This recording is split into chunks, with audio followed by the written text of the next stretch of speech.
5 साल पहले उसने अपने हमसफर की जिंदगी खत्म कर दी।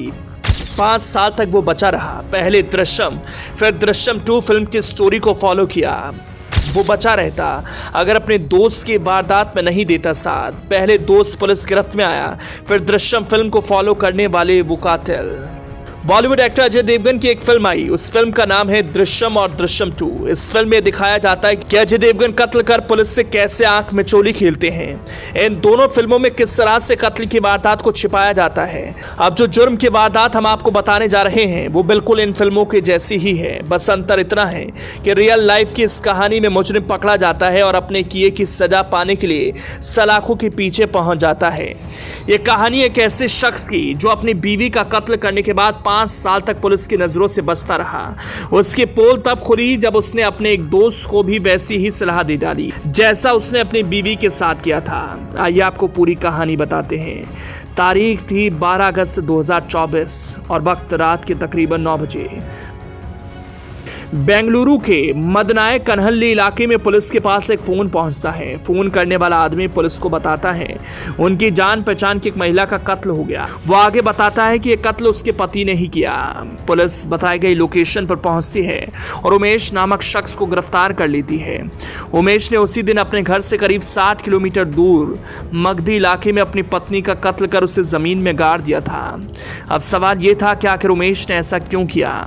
पुलिस के मुताबिक उमेश बेंगलुरु के पास मदनाया कन्हल्ली में रहता था और एक ट्रैवल एजेंसी में काम करता था। उमेश और ललिता की शादी 6 साल पहले हुई थी और उनका एक 5 साल का बेटा भी है। ललिता के किसी और से अवैध संबंध होने के शक में दोनों 2 साल पहले अलग हो गए।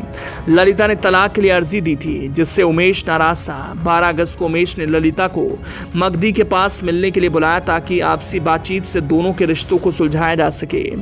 ललिता ने अपनी एक दोस्त का स्कूटर उधार लिया और उमेश से मिलने चली गई।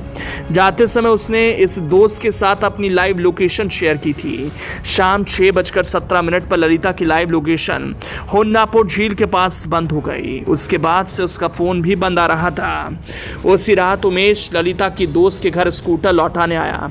ललिता के बारे में पूछने पर उसने बताया कि उसने उसे बस स्टैंड पर छोड़ दिया है। हालांकि कुछ देर बाद उमेश ने ललिता की दोस्त के पति को फोन किया और ललिता की हत्या की बात कबूल कर ली। उसने ललिता के पति से लाइव लोकेशन डिलीट करने के लिए भी कहा, लेकिन ललिता की दोस्त और उसके पति ने पुलिस में शिकायत दर्ज करा दी। पुलिस ने लाइव लोकेशन के आधार पर जंगल में ललिता की लाश बरामद की और उमेश को गिरफ्तार कर लिया। पुलिस उमेश को गिरफ्तार तो कर लेती है, लेकिन एक बात समझ नहीं पाती कि आखिर उसने कत्ल की इस वारदात को अपने घर से इतनी दूर जाकर क्यों अंजाम दिया।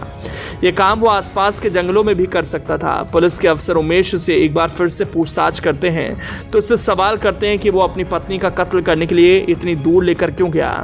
थोड़ी सख्ती के बाद उमेश बताता है कि उसे ऐसा करने की सलाह उसके एक दोस्त किरण कुमार ने दी थी। अब पुलिस की टीमें किरण कुमार नाम के शख्स को तलाशती हैं और थोड़ी देर की मशक्कत के बाद उसे गिरफ्तार कर लिया जाता है। शुरुआत में पुलिस किरण कुमार को उमेश की पत्नी की हत्या में साथ देने के आरोप में जेल भेज देती है। हालांकि पुलिस का माथा उस वक्त ठनक जाता है जब किरण कुमार के जेल में बंद होने के कई दिन बाद भी उसके परिवार से कोई उसके बारे में पूछने या मिलने नहीं आता। पुलिस इस बारे में जब किरण से पूछती है तो वो बताता है कि उसकी पत्नी पूजा 5 साल पहले उसे और उनकी 2 साल की बेटी को छोड़कर किसी और के साथ भाग गई। उनकी बातें सुनकर पुलिस को कुछ शक हुआ और तफ्तीश करते हुए अफसर उसकी सास गौरम्मा को खोज निकालते हैं। गौरम्मा बताती हैं कि किरण ने उससे कहा था कि पूजा 5 साल पहले भाग गई और उसने पुलिस में गुमशुदगी की शिकायत दर्ज कराई थी। हालांकि पुलिस ने जब रिकॉर्ड चेक किया तो पूजा के बारे में गुमशुदगी की कोई शिकायत नहीं मिली। अब किरण कुमार से एक बार फिर से पूछताछ शुरू होती है। पूछताछ में वो बताता है कि शिकायत दर्ज कराते वक्त उसके 2 दोस्त भी साथ थे, लेकिन जब पुलिस इन दोनों दोस्तों से पूछती है तो वो ऐसी किसी भी घटना से इनकार कर देते हैं। इसके बाद पुलिस किरण से सख्ती से पूछताछ करती है। किरण टूट जाता है और बताता है कि उसने 5 साल पहले 1 मई 2019 को अपनी पत्नी पूजा की हत्या कर दी।